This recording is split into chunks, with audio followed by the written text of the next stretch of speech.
बिस्मिल्लाहिर्रहमानिर्रहीम। Welcome to all the viewers. आप लोग देख रहे हैं इंग्लिश बाय सईद चावला। आज एक और इंटरेस्टिंग टॉपिक के साथ हाजिर हुआ हूँ और वो ये है कि मोस्टली मैंने टेस्ट्स में भी, बोर्ड के पेपर्स में भी देखा है कि बच्चों ने याद सही किया होता है, लेकिन उनकी पेपर प्रेजेंटेशन वो को ख़ास इंप्रेसिव नहीं होती। उसकी सबसे बड़ी वजह यह है कि उनकी हैंडराइटिंग बड़ी पुअर होती है। आज हम आपको इस वीडियो में बताएंगे कि हैंडराइटिंग को बेटर कैसे करना है, किस तरह से बेहतर हैंडराइटिंग आप लोगों ने करनी है या किस एंगल में लिखना है आप लोगों ने। तो अपने इस लेक्चर की तरफ चलते हैं और देखते हैं कि हम हैंडराइटिंग को इम्प्रूव कैसे करें या कौन सा स्टाइल लिखने का सबसे बेहतर होता है। और ये एक बात सब स्टूडेंट्स को मैं बता देता हूं कि जितना अच्छा बेहतरीन हैंडराइटिंग का पेपर में होता है उतना किसी चीज का नहीं। बहुत सारे टीचर्स को मैंने देखा है कि जब वो मार्किंग शुरू करते हैं तो पेपर खोल के ऐसे ही देख लेते हैं, और वो पेपर खोल के देखने का उनका मकसद ये होता है कि देखे बच्चे की प्रेजेंटेशन कैसी है, उसकी हैंडराइटिंग कैसी है। अगर उसकी हैंडराइटिंग बेहतरीन हो, एक सीक्वेंस और एक एंगल में लिखा हो, तो टीचर का जहन बन जाता है कि इस बच्चे को ये मेरिट वाला बच्चा है, इसने लिखा भी सही है, हैंडराइटिंग भी खूबसूरत है और इसको इतने मार्क्स अवार्ड होने चाहिए। तो देखें, आज हम आपको बताते हैं कि ये किस तरह से हम इसको बेहतर बनाएंगे। तो सबसे पहले ये ऊपर लिखा हुआ है हैंडराइटिंग, और ये कोई मामूली चीज नहीं है। बहुत सारे बच्चे ये कहते हैं कि जी हम तो नर्सरी से ऐसे लिखते आ रहे हैं, अब हम एफएससी में या मैट्रिक में इसको बेटर कैसे बनाएं। बेटर बना सकते हैं आप लोग,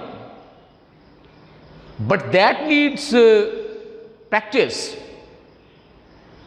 तो इस हैंडराइटिंग के नीचे ये दो चीजें हैं, एक है प्रेजेंटेशन, दूसरा है इंप्रेशन। प्रेजेंटेशन ये है कि आपकी अच्छी हैंडराइटिंग से, सीक्वेंस्ड हैंडराइटिंग से आपकी प्रेजेंटेशन बेहतरीन होगी, A1 होगी। दूसरा है कि इंप्रेशन, और इंप्रेशन यह है कि कोई भी आपका लिखा हुआ, यानी कोई टीचर आपके पेपर की इवैल्यूएशन करता है, उस पे अच्छी हैंडराइटिंग का असर बहुत ज्यादा होगा। और उस अच्छे असर का, उस अच्छे इंप्रेशन का यह होगा कि अगर आपने सही लिखा है तो आपको मार्क्स एक आध जायद मिल सकता है, कम नहीं मिलेगा।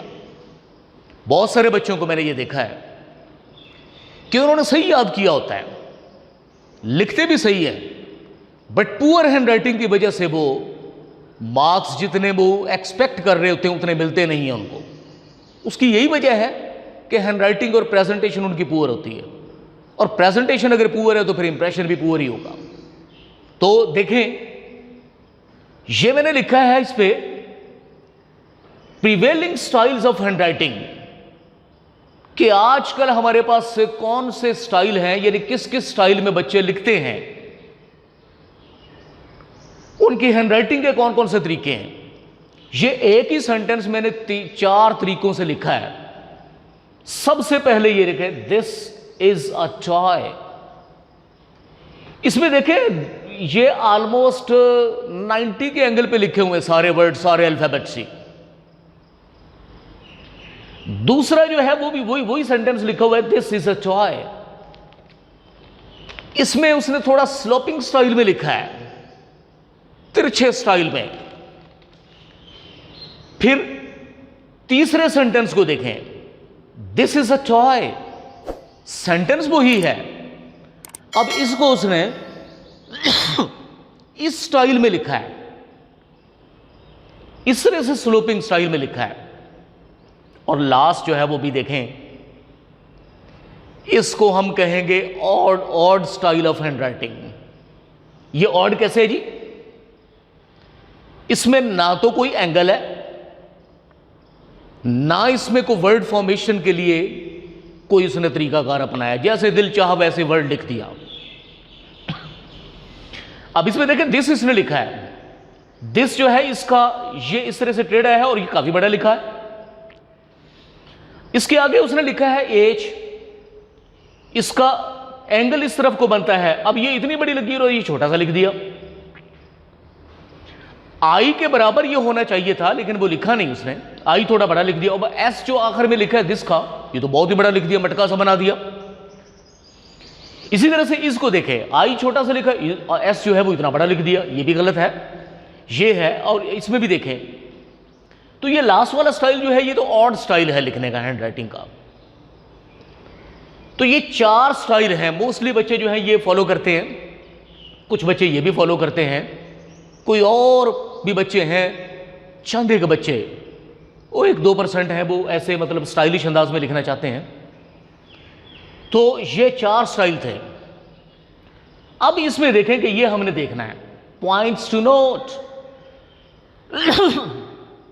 सीक्वेंस ऑफ एंगल है कि हमारे पास जितने भी वर्ड्स हम लिखेंगे उसका एंगल एक ही होना चाहिए। दूसरा है फॉर्मेशन ऑफ अल्फाबेट्स, जिन वर्ड्स को, जिन अल्फाबेट्स को बराबर में आना चाहिए उनको बराबर में लिखें, वो छोटे बड़े नहीं लिखें, क्योंकि बहुत बड़ा लिख दिया कोई छोटा लिख दिया। जैसे ये लफ्ज लिखा है, आई छोटा सा लिख दिया, इस जो है वो काफी बड़ा लिख दिया, हालांकि ये दोनों बराबर होने चाहिए साइज में भी। और तीसरा ये है कि proper way to write word, कि हमारे पास मुनासिब अंदाज जो है वो क्या होना चाहिए लिखने का। देखें, हैंडराइटिंग अगर किसी बच्चे की बुरी है, उसकी सबसे बड़ी वजह यह है कि शुरू से ही हम बच्चों को सही तरीके से लिखना सिखाते ही नहीं हैं, उनको लिखना ही हम उल्टा सिखाते हैं। अब उल्टा कैसे है, ये 2-3 लफ्ज जो है वो मैं लिख के आपको दिखाता हूं कि कैसे बच्चे लिखते हैं ये, या बच्चों को सिखाया कैसे जाता है लिखना। तो इसमें देखें, 2 वर्ड में लिखने लगा हूं, एक सी है एक ई है। अब टीचर जो है वो किस तरह से बता देते हैं छोटे बच्चों को हम कि सी जो है वो यूं लिखना है, यानी नीचे से ऊपर की तरफ लेके जाना है, जबकि ये स्टाइल गलत है, आप इसको इस तरह से लिखें। अब है जी ई, ई जो है वो बहुत सारे बच्चों को सिखाया जाता है कि आपने यूं लिखना है ई, ये वर्ड तो ई लिखा हुआ है बट इसका भी रॉन्ग स्टाइल है, यानी ये हमने इस तरह से लिखा है, जबकि इसका लिखने का स्टाइल यूं है ई, इसको इस तरह से लिखें। और इसी तरह से बहुत सारे बच्चों को मैंने खुद से लिखा है, मतलब देखा है ये लिखते हुए, हमारे अपने भी बच्चे हैं वो भी ऐसे लिखते हैं कि मसलन एल सिखाया अगर टीचर ने लिखना उसको, तो वो बच्चे जो हैं वो एल इस तरह से लिखेंगे, यानी इस तरह से ऊपर जाएंगे, जबकि यूं लिखे बच्चे एल, इस तरह से ये नीचे को आए। और इसी तरह से आई लफ्ज लिखते हैं बच्चे, वो भी ऐसे लिखते हैं, जबकि यूं लिखे आए, यानी ऐसे नहीं जाना, यह गलत तरीका है, ऐसे नीचे को आए आप। तो इस तरह से जब हम बच्चों को सिखाएंगे वर्ड्स लिखने, और उर्दू में भी ऐसे, देखें मैंने एक बच्चे को मैंने कहा आप काफ लिखो, तो उस बच्चे ने लिखा काफ इस तरह से, मैं हैरान हुआ, मैंने कहा ये काफ कैसे लिखा आपने, और इसमें इसको इस तरह से लिखें आप काफ, ये बाद में जो हम एक डंडा से लिखते हैं ये बाद में लिखें। तो कभी भी बच्चों को इस तरह से लिखना ना सिखाएं, उनको प्रॉपर तरीका जो होता है हैंड राइटिंग का वो सिखाएं। अब हम देखते हैं कि प्रॉपर स्टाइल जो है वो कौन सा है, या कौन सा स्टाइल जो है वो हमें फॉलो करना चाहिए। ये लिखा हुआ है जो प्रॉपर स्टाइल, और इसके नीचे लिखा हुआ है ना व्हाट प्रॉपर स्टाइल, कि अब कौन सा स्टाइल हम सीखें जी। इस तरह से स्लोप भी है, इस तरह से स्लोप भी है, स्ट्रेट भी लिखते हैं बच्चे और कुछ अपनी मर्जी से भी लिखते हैं। हमने उस स्टाइल को फॉलो करना है जो इजीएस्ट स्टाइल होगा, कि जिसमें अगर बच्चे को बहुत ज्यादा लिखना पड़ता है, यानी महदूद टाइम है हमारे पास, आधा घंटा है और हमने ऐसे लिखना है कोई 5-6 सफ़े का, तो वो बच्चा जो है वो परेशान ना हो उससे, या ये ना कहे कि वो मेरी हैंडराइटिंग जो है वो स्लो थी तो फिर मेरे पास टाइम नहीं था। तो उसमें सबसे बेहतरीन तरीका जो है वो बच्चों के हैंडराइटिंग का वो ये है कि स्ट्रेट एंगल पे लिखें, 90 के एंगल पे। जैसे ये लिखा हुआ आई सेंट बुक्स फॉर बाइनिंग, इसमें ये ऑलमोस्ट सीधे ही लफ्ज लिखे हुए हैं।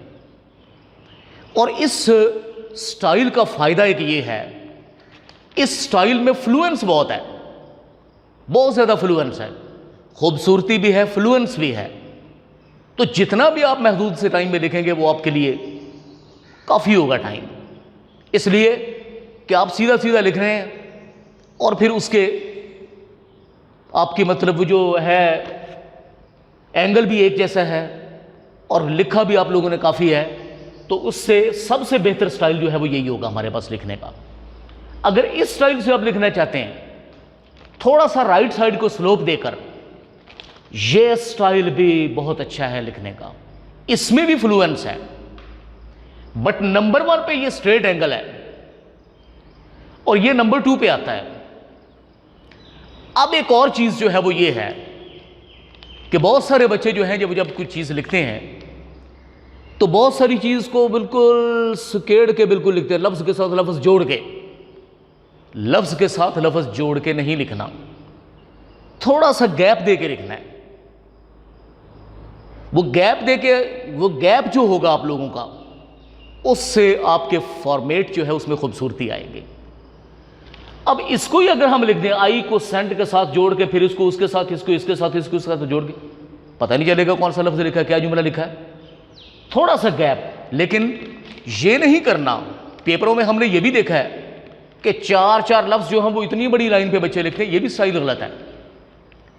मतलब पेपर जो है वो भर के लिखा होना चाहिए, तो गैप थोड़ा थोड़ा दें कि अलग अलग से हर लफ्ज का पता चले। तो आप इस तरीके को फॉलो करें जो स्ट्रेट का तरीका है, या कम से कम राइट साइड पे स्लोप जो है इसको फॉलो करें, और काफ़ी मतलब इससे ये आप लोग इंप्रूव करेंगे, बेहतर होगा।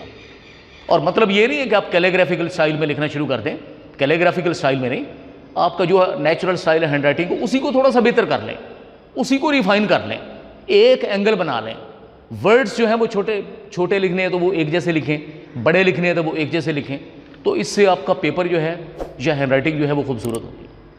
तो आप लोगों ने ये देखा इंग्लिश बाय सईद चावला, तो इस चैनल को सब्सक्राइब करें, शेयर करें, लाइक करें, और बेल आइकॉन जो है वो ज़रूर दबाएं, उसको ज़रूर पुश करें, ताकि हर वीडियो जो आप लोगों के लिए मुफीद है वो फ़ौरन उसका नोटिफिकेशन आप लोग गेन करें।